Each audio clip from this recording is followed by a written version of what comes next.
நாங்கள் செட்டி வீதியில் கோயம்புத்தூர் செட்டி வீதியில் தான் நாங்கள் வசித்து வர்றோம். கடந்த 25 வருஷம் முதனால காரமடையில் நாங்கள் இடம் வாங்கினோம். 30 சென்ட் இடம் வாங்கினோம். அந்த 30 சென்ட் இடம் வாங்கி நாங்கள் அப்படியே விட்டுட்டோம். திரும்பி எங்கள் அம்மாவுக்கு ரொம்ப வயசாயிருச்சு, அவங்களுக்கு ஜீவனாம்சம் வேணும்னு சொல்லிட்டு நாங்கள் அம்மாவுக்கும் அந்த தான செட்டில்மெண்ட் பண்ணி கொடுத்துட்டேன். நான் ஒரு 5-6 மாதம் முதல்ல கொடுத்துட்டேன். இப்போ அந்த இடம் நாங்கள் அப்பப்போ அம்மா இப்போ தேனியில் தான் இருக்காங்க. அப்பப்போ இடம் என்ன ஏது எப்படி இருக்குல்லாம் பார்த்துட்டு தான் போயிட்டு இருப்போம்.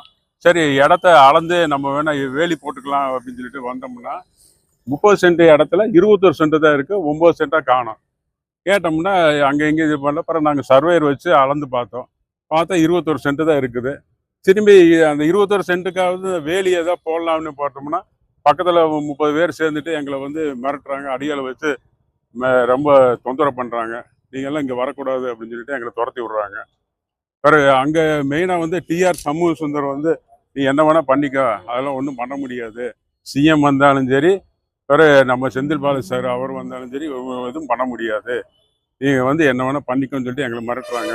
எங்கள் இடத்த மீட்டு தரணும்னு சொல்லிட்டு தான் கலெக்டர் ஆஃபீஸில் கலெக்டர்கிட்ட மனு கொடுக்கணும்னு சொல்லிட்டு நாங்கள் இங்கே வந்திருக்கிறோம். முடக்குவாதம், மூலம் உள்ளிட்ட நோய்களுக்கு சிறப்பு சிகிச்சை பெற ஸ்ரீவித்யா சித்தா மற்றும் வர்மா மருத்துவமனை, அரியலூர்.